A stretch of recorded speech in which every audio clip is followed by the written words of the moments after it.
Hello my dear students, I welcome you all in my YouTube channel English Classes with Shasi Singh, and here in this video we will know about these 3 points: gerund, participles and infinitives. This chapter is considered one of the most typical chapters of English grammar, but here through these 5 sentences you will make this chapter very crystal clear.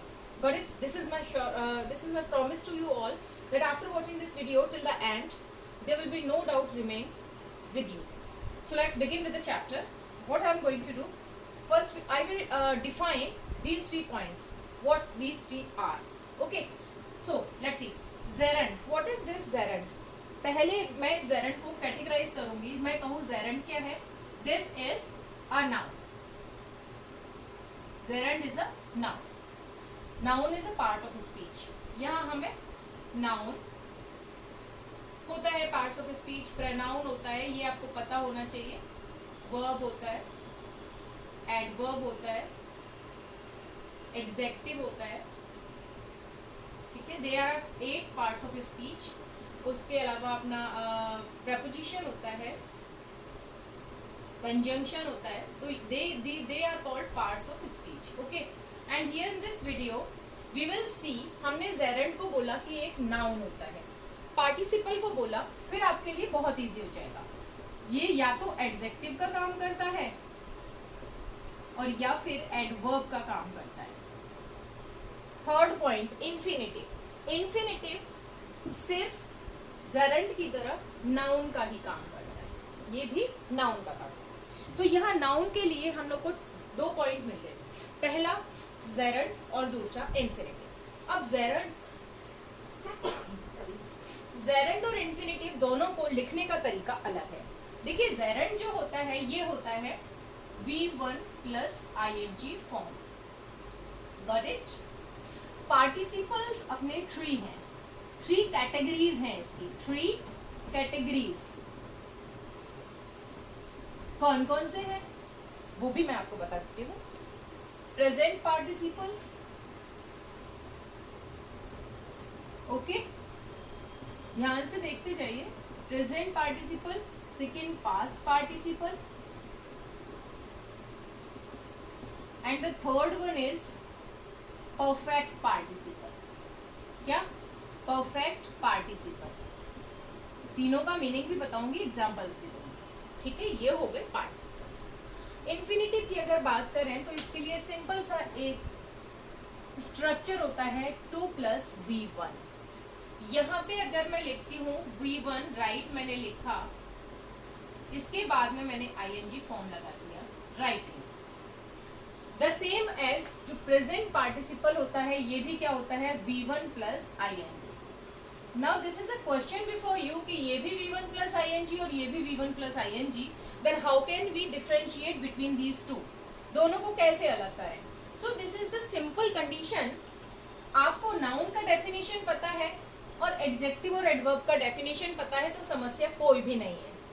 देखिए, वो बताती हूँ. और उधर तो वो बिल्कुल clear है कि वहां तो 2 प्लस V1 है, वहां नाउन होना ही है, वहां कोई किसी तरीके का कंफ्यूजन नहीं. कंफ्यूजन सिर्फ जेरंड और पार्टिसिपल के अंदर है, क्योंकि यहाँ पे भी V1 प्लस ING होता है और यहाँ भी V1 प्लस ING होता है. दूसरी चीज, नाउन को हम यूज करते हैं एक सेंटेंस के अंदर 2 तरीके से. एक तो सेंटेंस का सब्जेक्ट बन सकता है नाउन, क्या बन सकता है? सब्जेक्ट बन सकता है.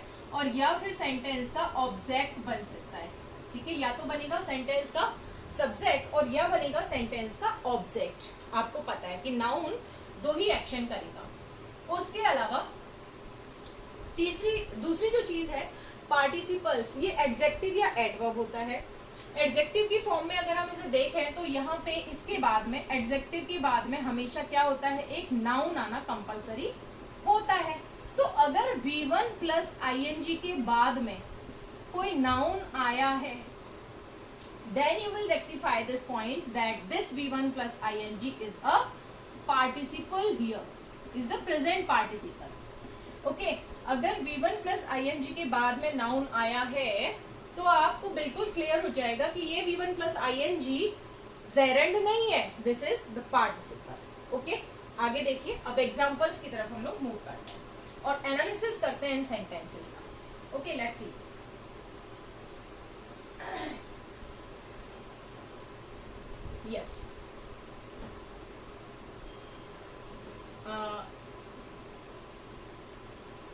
देखिए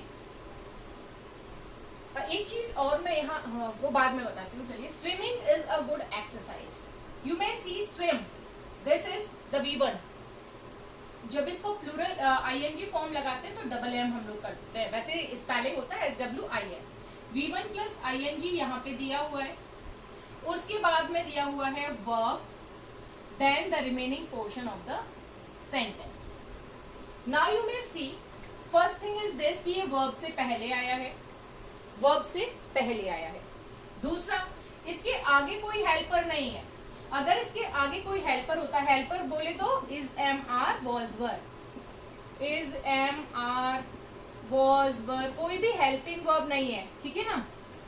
have been, has been, had been, nothing else is there. That's why we can't say that this is the present participle or verb। हम इसको ING फॉर्म वाली जो फोर्थ फॉर्म होती है वर्ब का, वो नहीं बोल सकते। ये क्या है, वर्ब से पहले आ गया, पहली चीज। तो दूसरा, इसके आगे कोई दूसरा वर्ड नहीं है, ना ही इसके पीछे कोई नाउन दिया हुआ है। So it itself is a noun here in this sentence. Noun बोले तो जेरंड। ओके, ये क्या है, इस सेंटेंस के अंदर जेरंड यूज हुआ है, और gerund means noun. Gerund noun की तरह यूज हुआ है सेंटेंस के अंदर, ठीक है। सेकेंड सेंटेंस हम लोग देखते हैं, क्योंकि इसके ना तो बाद में कोई भी नाउन नहीं है, तो ये खुद से जो वर्ब था, ये जो वर्ब था, इसने ING फॉर्म को अपने साथ में लेके क्या बना लिया, जेरंड बना लिया। ओके, आगे देखिए, सेकेंड सेंटेंस की तरफ हम लोग मूव करते हैं और देखते हैं आगे। 1 मिनट जी। मैंने कहा swimming, again the same word I am using, why I am using I will tell you. Swimming again, ducks are fun to watch. What it means, swimming again, this is the same word, there is no helper before it, but here after that word swimming there is a noun. As you all know, ducks, ducks is a noun already, and it is telling about these ducks, that swimming ducks means तैरती हुई जो बतखें हैं, ducks हैं, तैरती हुई। Now this is not a noun itself, this is an adjective. ये क्या है, एडजेक्टिव है। क्यों है, क्योंकि इसके बाद में एक नाउन आ गया है। अभी ये स्विमिंग क्या नहीं है, खुद से नाउन नहीं है, ये डक्स को क्वालिफाई कर रहा है, डक्स के बारे में बता रहा है कि कौन सी वाली ducks, swimming ducks, black ducks, white ducks, golden ducks. तो ये वर्ड गोल्डन, ब्लैक, व्हाइट, ये सब क्या होते हैं, एडजेक्टिव्स हैं। The same way swimming is also an adjective. उसके बाद थर्ड सेंटेंस, तो मैंने फर्स्ट सेंटेंस में हमने देखा कि स्विम क्या है, नाउन है। सेकेंड सेंटेंस के अंदर जेरंड है, यहाँ पे एडजेक्टिव है। एडजेक्टिव मीन्स पार्टिसिपल है। क्या है, पार्टिसिपल है। फर्स्ट सेंटेंस के अंदर ये जेरंड था, सेकेंड सेंटेंस के अंदर पार्टिसिपल है, थर्ड सेंटेंस के अंदर ये वर्ब बन जाएगा। वो देखिए कैसे। तीसरा सेंटेंस हम लोग पहले देख लेते हैं। Watching ducks is fun. Watching ducks, watching ducks, ducks क्या वॉच करती रहती है, no, watching ducks no, this is an activity. Watching ducks, ducks को देखना। यहाँ पे वॉच के बाद में ING फॉर्म लगा है, but this is not for these ducks, it is for us. ये हमारे लिए है कि डक्स को देखना क्या है, फन है। सो this is an activity performed by the person, that's why this is also a gerund. It means noun. Okay, third sentence, we are planning, again we are planning to visit the thundering waterfall and then go for boating. Here this sentence you will see these three points. gerund भी आपको इसमें देखने को मिलेगा, participle भी मिलेगा, infinitive भी मिलेगा और verb भी मिलेगा। देखिए कैसे। we are planning, this is also a verb, plan।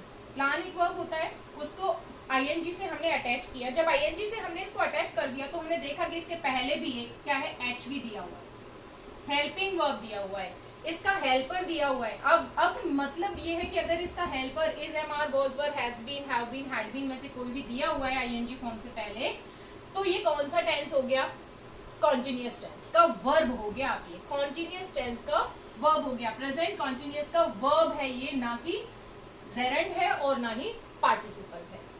To visit, visit is also a verb, इसके पहले हमने इंफिनिटिव टू लगाया है, ये भी क्या है, नाउन। दूसरा वी आर प्लानिंग, अब देखिए we are planning to visit भी कर सकते हो, we are planning visiting the thunder waterfall, thundering waterfall भी कर सकते हैं। हम यहाँ टू विजिट भी कर सकते हैं और यहाँ पे विजिटिंग भी कर सकते हैं, क्योंकि दोनों ही किसका काम करते हैं, नाउन का काम करते हैं। कुछ एक वर्ब्स होते हैं जिनको हम सिर्फ इन्फिनिटिव ही बना सकते हैं और कुछ एक वर्ब्स ऐसे होते हैं जिनको सिर्फ हम जेरेंट में ही लिख सकते हैं, इन्फिनिटिव में नहीं लिख सकते। वो भी मैं आपको बता दूंगी। सारी की सारी जो हमारी इंद्रियों से मतलब हमारे सेंस ऑर्गन से रिलेटेड जो वर्ब्स होती हैं उनके साथ में हम मोस्टली नहीं यूज करते हैं। उसके अलावा मेक एक वर्ब होता है, बिड होता है, इनके साथ में हम टू यूज नहीं करते। ठीक है, चलिए आगे देखते हैं। तो प्लानिंग से पहले एच भी आया, व्हाट इट मीन्स कि प्रेजेंट कॉन्टिन्यूअस का आईएनजी फॉर्म है, पार्टिसिपल एडजेक्टिव नहीं है ये। ठीक है, दूसरा मैंने कहा टू विजिट, यहाँ आप विजिटिंग कर सकते हैं। द थंडरिंग वाटरफॉल, यहाँ पे फिर से थंडर एक वर्ड होता है, थंडर, उसमें हमने आईएनजी फॉर्म लगाया है, लेकिन थंडर से पहले भी एक आर्टिकल द आया हुआ है। तो इसका मतलब क्या है, और ये आप सब जानते हो वाटरफॉल क्या है, एक नाउन है। जब वाटरफॉल नाउन है तो इससे पहले ये आने वाला वर्ड क्या है, एडजेक्टिव, और एडजेक्टिव से पहले भी क्या लगा है, आर्टिकल लगा है। Article is also the part of adjective. ठीक है, आगे देखते हैं। And then go for boating. अब ये जो फॉर वर्ड यहाँ आया है बच्चे, ये क्या है, प्रेपोजिशन है, और प्रेपोजिशन के बाद आने वाला वर्ड भी हमेशा क्या होता है, नाउन होता है। यही प्रेपोजिशन की डेफिनेशन होती है कि ये हमेशा अपने बाद वाले नाउन को पॉइंट आउट करती है, रिलेट करती है। So here this boating is the Geraint. ये क्या है, जेरेंट है, यानी नाउन है। ठीक है, और यहाँ पे ये किसका काम कर रहा है, प्रेपोजिशन का ऑब्जेक्ट है। क्या है, प्रेपोजिशन का object. Then go for what, then go for boating. Next sentence, leaping dolphins are a great sight to behold. Leaping dolphins, उछलती हुई, कूद मारती हुई जो डॉल्फिन्स हैं, किसके बारे में बात हो रही है, डॉल्फिन्स के। बताइए क्या है, ये फिर से क्या है, पार्टिसिपल है।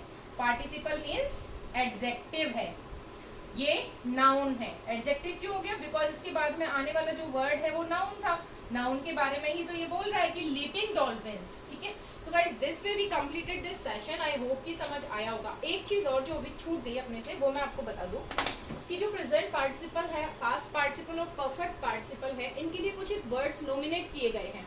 वो वर्ड्स क्या है, अगर आपको सेंटेंस के अंदर ये रियलाइज होता है कि यहाँ कुछ ऐसा सेंस आ रहा है, तब आप वहां पे फाइंड कर सकते हो कि यहाँ पे प्रेजेंट पार्टिसिपल होगा, यहाँ परफेक्ट पार्टिसिपल। ये पार्टिसिपल की कैटेगरी है। जैसे अभी मैं इसका एक example, swimming is a good exercise, swimming, तैरना।